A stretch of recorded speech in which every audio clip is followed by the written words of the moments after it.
Have you ever had that strange, uneasy feeling like someone's watching you? A shiver down your spine, an inexplicable fear that lingers in the back of your mind? Most of the time, we brush it off, tell ourselves it's nothing. But what if it wasn't? What if your gut was screaming at you for a reason? Valerie Reyes had that feeling. She told her mom she was scared, terrified even. She couldn't shake the sense that something bad was about to happen. And then she vanished. What started as a missing persons report in New Rochelle, New York, quickly unraveled into a nightmare that no family should ever have to endure. Oh no. This is the kidnapping and murder of Valerie Reyes.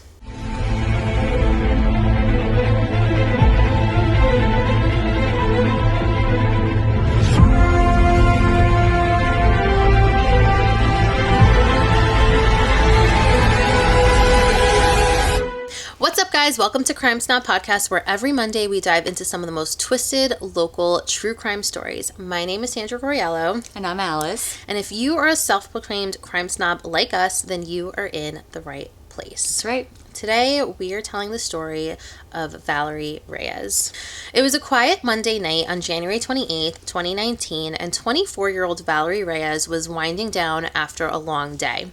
She had to be up early the next morning for her shift at Barnes & Noble in Eastchester, New York, and like most of us after work, she was looking forward to getting cozy and recharging for the next day. Valerie lived alone in a basement apartment at 31 Colonial Place in New Rochelle. She was young, independent, and loved by her family and friends. But at around 10:50 p.m., something shifted. She called her mom, Norma Sanchez, in a full-blown panic attack. Her voice shook with fear as she cried to her mom, saying, quote, "Mom, I feel like someone's going to kill me. Oh, God. I'm really scared, I'm paranoid, and I'm getting anxiety attacks." Wow. She was just really scared, very frightened, like I said, and fearing for her life. She didn't mention anything. She didn't mention no one specific. She just mentioned, "I'm really, really scared. I'm paranoid, Mommy. I'm getting anxiety attacks." And she was like hardly...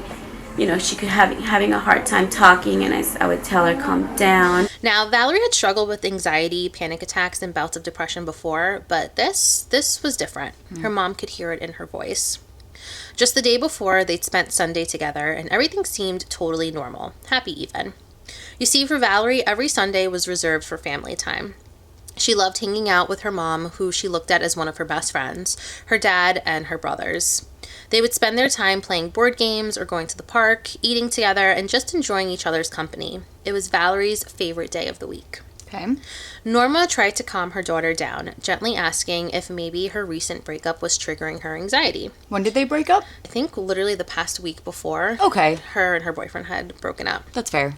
You see, Valerie had just recently ended things with her ex-boyfriend, Justin. But Valerie quickly shut that down. She said, quote, "If anything, he made me feel safe." Obviously, I asked about the boyfriend, the ex-boyfriend, and she said no. If anything, I felt comfortable him being with me here. Okay. Still, she couldn't explain where the fear was coming from. It was just there, heavy and unshakable and lingering. Norma asked her daughter if she wanted to come stay with her, especially because she lived so close. But Valerie told her it was okay and that she was going to make something to eat before going to bed. To ease her daughter's mind, Norma promised that they'd spend time together the next day after work. They'd go shopping, hang out, and just have a girls' day. That seemed to help a little, and Valerie ended the call. Later that night, she texted her mom to let her know that she was feeling better. She'd eaten something and was headed to bed. Okay. At 11:35 p.m., she sent one final message to her best friend, Jeff, after texting him for a while, saying, quote, "I'm a knockout now. My eyes can't stay open anymore, LOL." Okay. And with that was the last time anyone heard from Valerie. Oh. Valerie Reyes was the definition of a go-getter. Her mom described her as, quote, "very hardworking and very dedicated," and anyone who knew her would totally agree. She took pride in her job at Barnes & Noble, where she had been working for almost 3 years. So when Valerie didn't show up for her shift on Tuesday morning, alarm bells went off, like, instantly.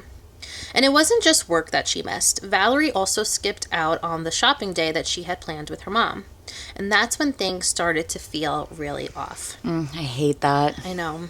Norma said it best, saying, quote, "That was something very unusual. She didn't call, she didn't text, and that's what made us even more worried." Especially since the last phone call they had, she was saying that she thought someone was going to kill her. I know. And it's like, if you know someone and you know that they wouldn't just stand you up, that's... Yeah, she probably knew that something was wrong. really wrong, yeah. Mm-hmm.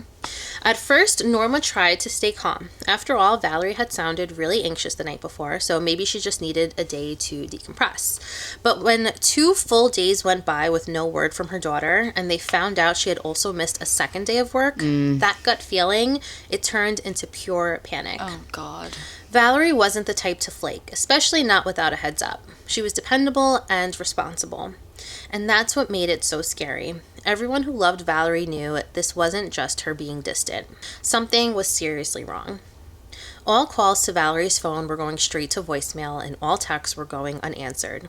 She wouldn't just ghost the people that she loved. 2 days after Valerie's panic phone call, on January 30th, her mom, Norma, her dad, Sal, and her now ex-boyfriend, Justin, officially reported her missing to the New Rochelle Police Department. And just like that, the search for Valerie began. Flyers started going up everywhere. Social media was flooded with posts begging for any information. A Facebook page titled, quote, "Justice for Valerie Reyes" was created.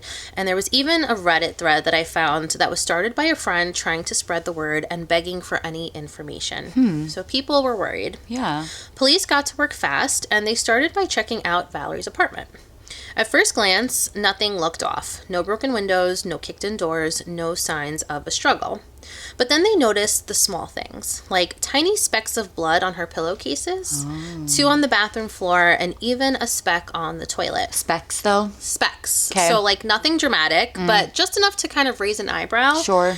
But also something that could have been left behind from, like, a scratch or, like, a slight nosebleed, like, something small. And so, because of that, investigators didn't jump to conclusions. But what really caught their attention, though, were the missing things. Valerie's phone, her iPad, her wallet, some clothes, and even a small pillow was gone. Oh. It almost seemed like maybe she had packed a bag and left on her own. Interesting. And that's when police started leaning into a theory. Maybe she just needed a break from reality. Oh, I hate that. She had been super anxious lately, right? Yeah. But her family wasn't buying it, not for a second. You know, they might think that she's just a runaway, that she's just, you know, going into bad things or whatever. No, that's not the case. I can promise you that's not the case. She wasn't looking for anything at 2 a.m. or saying, "Oh, well, I'm gonna go to a club or whatever." No, that's not Val. She hated those places. So they knew Valerie, and she was close with her family, always kept in touch, literally talked to her mom daily, and she wouldn't just disappear without a word. Especially because she had plans. Right, exactly. Each passing day, the fear just kept growing because everyone close to Valerie knew in their hearts that this wasn't just a girl taking space from the ones that she loved. This was something far more terrifying. In a desperate effort to get the answers they deserved, Norma and Sal hired a private investigator. He immediately started digging through her bank records and found something strange. Someone had used her card at a Chase ATM in the middle of Manhattan, right near Radio City Music Hall. Is that near where a spotting was? I guess so. They said Manhattan and they said the city, so it doesn't say exactly where, but I guess it kind of checks out in the sense that it's in the city. Sure. Naturally, they rushed to pull surveillance footage, and there on the screen was a woman who looked just like Valerie. Same build, same dark hair, wearing a green coat, black jeans, and black shoes. Okay. Valerie's mom saw the image and, in a moment of hope and heartbreak, positively identified this woman as her daughter. Are those her clothes? I think because the person looked like Valerie, Sure. she just assumed that it was. And you'll kind of see why this kind of gets a little messy in a second. So, unfortunately, it wasn't Valerie. Okay. It was a mistake. Her cousin Angelica later told WABC, quote, "We had hoped that she would come back. That's all we knew, was that she was in the city, so we thought she was looking for help." That one misidentification ended up derailing the case more than anyone realized. Police put out the wrong description to the public, and some started to wonder, what if Valerie did just need space? What if she'd run away to clear her mind? She was an adult, after all, like you said, but as we later find out, that couldn't have been farther from the truth. Oh, no. Because on the morning of February 5th, everything changed. It was at around 8:15 a.m. in Greenwich, Connecticut, and highway workers were doing their usual roadside cleanup when they spotted something strange tossed in a heavily wooded area around 15 feet from the main road along Glenville Road, just north of Stillman Lane. A red suitcase was just sitting there in the woods. A suitcase? A suitcase. The road worker was nervous opening the suitcase by himself, so he called his boss, James Clifford, and asked him to come out to assist him. And when they opened it, their worst fears were confirmed. Inside was the body of a young woman estimated to be between the ages of 18 to 30 years old. Ooh. She was barefoot, wearing jeans and an unbuttoned shirt. Her hands were tied behind her back, and her knees and ankles were also bound with what looked like twine and packing tape, and her mouth was sealed shut with layer after layer of tape. Oh, God. The level of violence was horrific, and the body had already started to decompose. Wow. What is she out? Was she out there for 2 weeks? I think like a week. Yeah, about a week later. Wow. This wasn't just a murder, it was brutal. There were visible injuries to her face, a deep bruise across her forehead, and a large hematoma, which you probably already know is fat bruise. Yeah. It was clear that she had been beaten, restrained, and silenced in the most heartbreaking way. Oh, God. At 8:23 a.m., the Greenwich police were called to the scene immediately, and by noon, the body was sent to the medical examiner for an autopsy. As investigators waited, the details that came back were even more devastating. Her nose and cheekbones had been shattered, her skull was fractured, and the official cause of death was homicidal asphyxiation, meaning that she had been suffocated to death. Someone had taken this young woman's life in a way that was cruel and flat out cold. And now it was time to find out who. The medical examiner took vaginal and chest swabs as well as fingernail clippings to test for DNA. With no ID found at the scene, police were faced with a heartbreaking task, figuring out who the victim was. But the details, the description, it all pointed to one person, Valerie Reyes. Huh. Authorities reached out to her family on the evening of February 6th, letting them know that they had found a body and asked to come make an identification. It was Valerie's dad and brother who were called in to identify her. And when they saw her, their world shattered. The moment every family dreads became the reality. It was Valerie. So sad. And just when you think the story couldn't get more devastating, it did. So this part of the story is honestly like kind of hard to stomach in like a humanity way. Yeah. So James Clifford, one of the city workers who discovered Valerie's body, did something absolutely disgusting. And instead of immediately reporting what he found, he stopped to take photos of her remains first and sent it to friends. Why? As if that wasn't cruel enough, the image, this deeply private, traumatic moment, started to spread. And it made its way through texts, conversations, and even to people who knew Valerie. Oh, God. That's awful. James Clifford was investigated by his department, and he literally just kind of got a slap on the wrist for it. So no criminal charges, short suspension, and some, quote, sensitivity training, whatever that means. Peter J. Tsai, which I don't know if I probably butchered his last name, from the Department of Public Works, did issue a public apology, though. He said, quote, "The victim was a daughter, a sister, and a cousin of a family who is suffering a tremendous loss, and this behavior is inexcusable." Yeah. And honestly, he's right. So once Valerie was officially identified, the case grew even more serious because now they were dealing with a homicide. Yeah. Since this now involved both New York and Connecticut, the FBI joined the investigation, and Special Agent Daniel McKenna was brought in to help lead the case. With Valerie finally found, the focus shifted. So what exactly happened to her? Who could have done something so violent and so personal? Investigators began combing through security footage, retracing her final hours, and keeping a sharp eye out for anyone who might have crossed her path. The puzzle pieces were coming together, but the truth they'd uncover would be darker than anyone could have imagined. Now with homicide on the table, investigators made their way back to Valerie's apartment, searching for anything that could serve as evidence. Suddenly, those tiny specks of blood took on a whole new significance. Yeah, right. Police began to suspect that something had happened on Valerie's bed, and that the missing sheets weren't the result of a woman fleeing from anxiety, but possibly an attempt to destroy evidence. Yeah. They theorized that the small bloodstains in the bathroom may have been left behind after someone tried to clean up following an attack. Okay. Police collected several items from the apartment, including Valerie's art sketches, many of which depicted different people in Valerie's life. You see, Valerie was an aspiring tattoo artist and loved to draw. Hoping for leads, investigators cross-referenced the sketches with her social media, attempting to match the drawings with her friends and followers. Police noticed one sketch of a man that stood out. No one on her friends list matched him, and Valerie wasn't following this person. But for now, investigators couldn't get hung up on that detail. Sure. Attention quickly turned back to Valerie's bank account. In the days following her disappearance, multiple withdrawals were made, totaling over $5,000. Oh.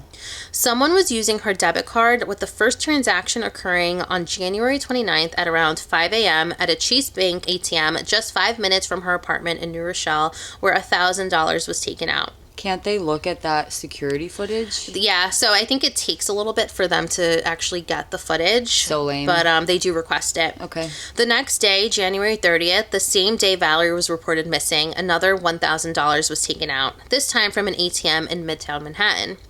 And then 3 more withdrawals followed on January 31st, February 1st, and February 2nd. Altogether, $5,350 had been taken from her account through these suspicious transactions.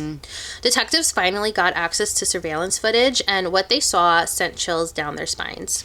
The camera from the ATM where Valerie's debit card had been used on January 29th didn't show her. Instead, it showed a man dressed in all black, face completely covered. But while his identity was still hidden, another camera captured his car across the street. A black 2017 Honda CR-V. Okay. And that's when things started to click. The bank surveillance video at one of the Chase locations in New Rochelle proved to be pivotal because the exterior camera also caught a vehicle that was driven by the suspect. The more that we can narrow that period of time, the better we will be at locking in on a suspect and locking in on a suspect's location and movements. Another nearby camera on the corner of North Avenue and Lincoln Avenue in New Rochelle had a license plate reader.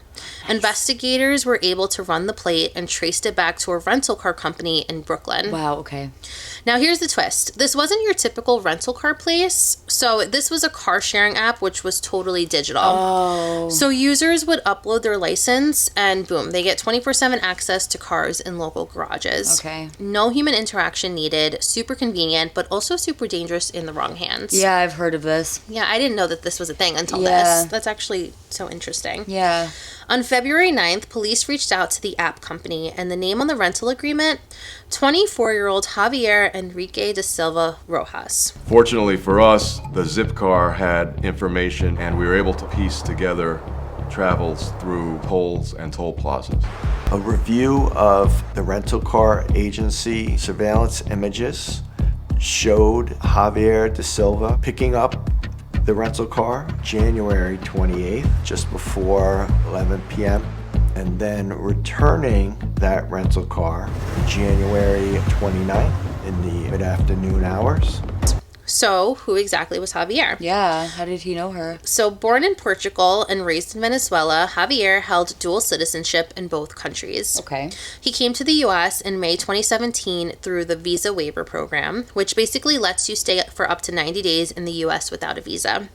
But he never left. Okay. According to ICE, he had been living in the U.S. illegally ever since. When police looked into him further, something clicked. Remember that sketch Valerie had drawn that investigators were trying to identify? Yeah.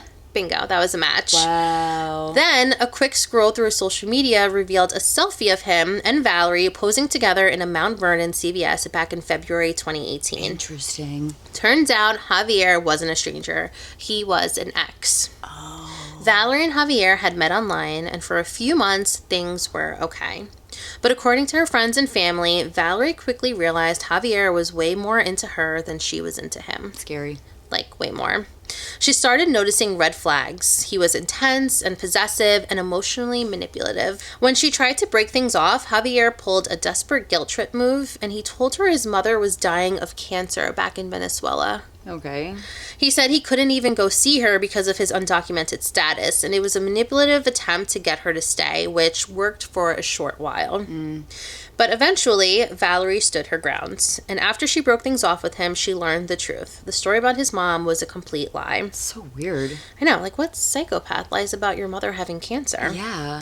Even after they broke up in April 2018, Javier didn't back off. He kept trying to reach out, trying to rekindle what was never going to be, and it was clear he just couldn't accept that it was over. In September 2018, Javier sent one last message claiming that he accidentally charged something to her debit card and wanted to, quote-unquote, reimburse her. Okay. Which Valerie didn't even want to deal with him at that point, so she had a friend step in to handle it on her behalf. How did he have her debit card information? Yeah, even if it's saved in a computer or something, like, don't they make you put your CVV number in to, like, I don't know, that's weird. Yeah. Fast forward to January 2019. So from the outside, it looked like Javier had finally faded away. But behind the scenes, he was still clearly obsessed. It seemed like a closed chapter, but had Javier truly moved on, or had his controlling nature quietly taken a darker turn? Had he been stewing in silence, unable to accept the breakup, watching from a distance as Valerie moved forward with her life? She was dating someone new now, Justin, so was it possible that Javier found out, and was he maybe jealous, obsessed? One way or another, the police were working to uncover just how far Javier was willing to go. On February 8th, Javier posted a photo to social media showing off a new Apple laptop and computer monitor, which raised so many red flags to investigators, especially because they knew Javier was in possession of Valerie's bank card. Yeah. At this point, Javier was investigators' strongest lead. They had gathered enough evidence to secure a warrant for his arrest on larceny charges tied to the unauthorized use of Valerie's bank card. Alongside that, they obtained search warrants for both his apartment and the Honda CR-V that he had rented. On February 11th, officers from New Rochelle and Greenwich police departments moved in. Javier was arrested and detained while authorities conducted the searches. When brought in for questioning, Javier's response was both baffling and suspicious. He denied even knowing Valerie. Oh my God. Instead, he claimed that he had simply found her bank card lying on the ground in Midtown Manhattan. Okay, that's still illegal. When confronted with video evidence and asked how he obtained Valerie's PIN, Javier then changed his story. He now claimed that he had found her wallet on a sidewalk, and inside there was a piece of paper with her PIN written down. But obviously, that explanation quickly began to unravel. During the search of his apartment, police made several disturbing discoveries. Oh, no. Valerie's driver's license and bank card were found inside Javier's wallet, along with her Kindle and one of Valerie's pillows that was missing from her bed. Investigators also recovered GPS data from his phone, further linking him to the case. Valerie's phone was still missing, but detectives obtained a download from her service provider to aid in the investigation. On January 24th, just days before Valerie disappeared, Javier sent a strange text to his current girlfriend. So, mind you, after all of this, Javier has a girlfriend at the moment. Wow, that feels like so much work. I know. It read, quote, "I just found my ex fucking in my bed with the guy next door in New Rochelle on December after years, but I didn't want to tell you shit," end quote. Which, I don't... Like, to unjumble that, it doesn't really make sense. Detectives believed he was referring to Valerie in these texts, even though the timeline didn't add up. They hadn't been together in December, and it certainly hadn't been years since they broke up. But it appeared to be another manipulative tactic, possibly meant to gain sympathy from his current girlfriend. Okay. So 4 days later, on the very night Valerie last spoke to her mother, Javier's phone showed that he entered the address of a church in New Rochelle into Google Maps. That church was located just 1 mile from Valerie's apartment, and shortly after, just after midnight, his phone placed him within 200 feet of her building. Okay. Later, Javier changed his story again, claiming that Valerie had invited him over that night, but digital evidence told a different story. There was no communication between their phones, no texts, no calls, no DMs. Investigators determined that Valerie hadn't reached out, and there was no indication that she was ever expecting him. Yeah. Javier's story was crumbling, and police were closing in. And what happened next inside Valerie's apartment would turn deadly. An argument erupted between the two, one that quickly escalated into violence. At around 3 a.m., Javier's phone stopped pinging on cell towers, indicating that it had been placed on airplane mode, most likely. During that window of time, Javier used Valerie's thumbprint to unlock her phone and accessed her iCloud account. He combed through her Notes app, photos, browsing history, and even opened the Find My iPhone app. This activity continued until about 4:17 a.m. Wow. What a psycho. He really, scoured her phone. Yeah. Then at 4:20 a.m. and again at 4:33 a.m., he accessed her Chase bank app and checked her account balance. At some point during those early morning hours, Javier bound and taped Valerie, placing her, still alive mind you, into a suitcase. He then loaded the suitcase into his car. Roughly 30 minutes later, he was seen on surveillance footage at a bank withdrawing the first $1,000. By 6:29 a.m., his phone was back online and pinged in Harrison, New York.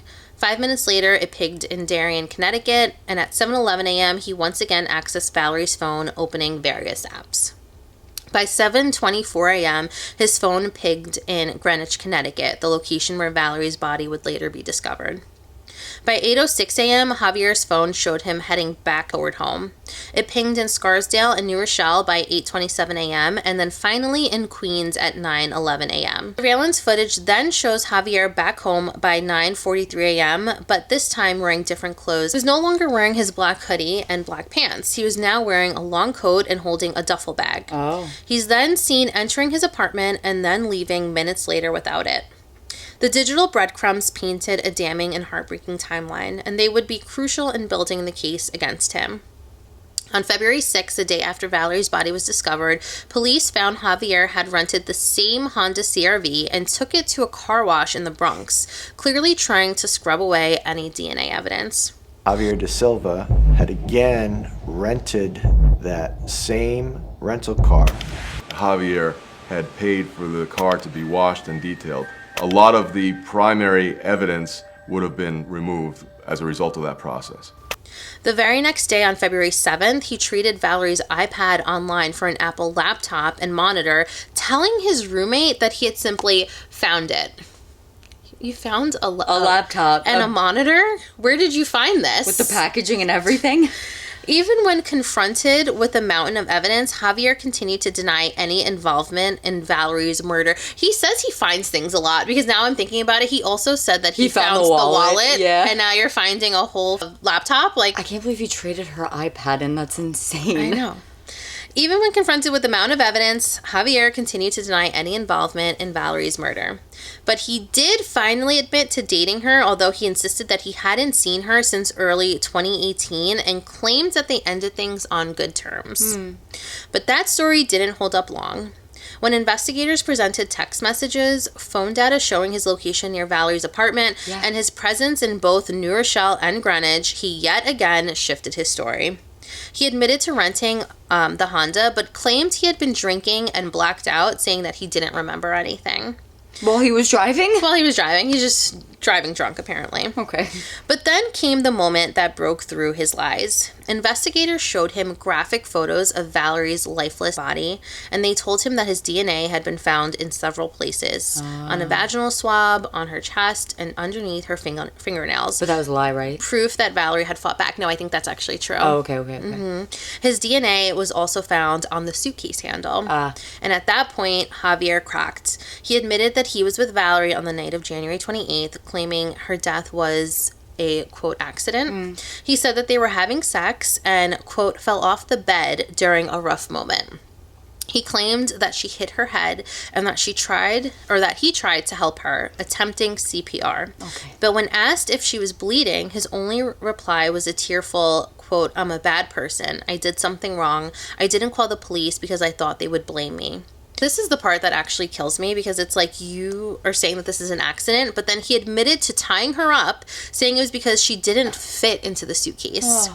He put her in the car and drove aimlessly, eventually stopping in a heavily wooded area of Greenwich, Connecticut, where he dumped her body. You're saying that this is an accident, so if this is someone that you love or whatever, had once loved, like, I'm sorry, if you fall and hit your head, Alice, I'm not going to just be like, Please don't shove me in a suitcase. Shove you in a suitcase that I have laying around. Dump me in the forest. I just, like, what's the thought process behind that? Like, you're afraid that they're going to think that you did something, so you do something worse? Like, you know what I mean? Like, it just doesn't make sense. Yeah, it's like at any point in that, you could have done anything else. Other than that, literally. The thousands of dollars he withdrew from her bank account, he claimed it was because he, quote, wanted to get caught. Investigators didn't believe that for a second. He said he returned to his apartment and just waited. But the evidence spoke volumes. The bruise under his left eye suggested that Valerie had fought him off with everything that she had. And Javier's DNA on the suitcase confirmed that he was the one who transported her body. On February 12th, Javier was officially arrested and charged with the federal offense of kidnapping resulting in death, a charge punishable by the death sentence, since the crime spanned across state lines. Wow. Valerie was laid to rest at Greenwood Union Cemetery, and her family and friends were shattered by the senseless violence that took her life. But even after being charged, Javier sought attention. He began doing interviews with local news outlets, still trying to spin the narrative. He cried on camera, claiming Valerie's death was a tragic accident, saying that he panicked and ran because he was scared. But for those who knew Valerie and the truth, his remorse felt like just another performance. Javier's trial didn't begin right away. Because the case was being handled in federal court and due to repeated delays by his public defenders, Mark DeMarco and Jason Scheer, it took time. His legal team spent months trying to negotiate a plea deal that would take the death penalty off the table. They painted Javier as a, quote, good man with no criminal history. What do you mean? Claiming he was respected by those who knew him. Okay. They argue that he had fled Venezuela during an economic crisis, arriving in the U.S. with only $600 in his pocket. But then he stayed here illegally. And committed a murder. And murdered his girlfriend. They described him as a quiet, hardworking man who kept to himself and followed the rules. Doesn't sound like it. That's a stretch. Doesn't sound like it. But none of that could erase what he had done. Exactly 1 year after Valerie's body was discovered, on February 5th, 2020, Javier appeared in court for the first time. And he looked very different, to say the least. Really? His long hair was gone, replaced by a clean-cut style, likely an attempt to appear more put together and more remorseful in court. That day, Javier accepted a plea deal. In exchange for avoiding the death penalty, he pled guilty. Okay. Speaking in Spanish, he finally admitted, quote, after a violent struggle in her apartment while Valerie Reyes was still alive, I bound her feet and hands, put tape over her mouth, and placed her in a suitcase. Wow. 3 months later, he was back in court for sentencing. This time, his legal team tried to soften the blow again. They blamed his actions on intense stress, apparently, citing the pain of being separated from his family and his supposed drug habit, referring to marijuana use. Oh. No. What? When I read about the drug habit, I'm thinking that they're going to say like heroin, hardcore drugs that put you in like a crack. Yeah, like some kind of psychedelics or something. Marijuana. Like, I don't know. Not that it's like impossible, I'm sure, to become, violent while smoking weed, but I'm just saying, I don't know. I wonder what he was doing to her leading up to the murder, because she clearly knew something was off. That something was off. And I do feel like if she suspected, like if she knew what it was, right, she would have said that to her mom or the people around her, because it sounds like she was close to them. Right. Is it just like a woman's intuition, or was there signs? Did she catch, some sort of breadcrumb along the way? But regardless, so his legal team painted him as a broken man who was filled with remorse. Whatever. But when Valerie's mother, Norma, took the stand, the courtroom felt the truth. She spoke directly to Javier in her victim impact statement, calling him selfish, greedy, and soulless. She said, quote, you, Javier, deserve nothing but pain and rejection. Yeah. Javier also spoke, and he told the court, quote, no words could express how repulsed I am by the acts that I committed. My acts caused Valerie's death, and I could never forgive myself for doing that. It's my fault that she's not here any longer. Valerie's family deserves to know that I am sorry. But federal judge Vincent Brisetti wasn't convinced, and I'm sorry if I butchered his last name. He made it clear that Javier's actions after the murder told a different story. Yeah. One of calculation, deception, and cold-hearted cruelty. Especially like the multiple ATM transactions, and then to be like, oh, it's because I wanted to get caught. Really? So then why are you going to the car wash and trying to wash? Days later. The judge stated, quote, what you did to this woman was sickening. Anyone who could do such a thing is not a good person by definition. Anyone who could do this is an evil person. Yeah. And justice requires that an evil deed be punished by a lengthy prison sentence.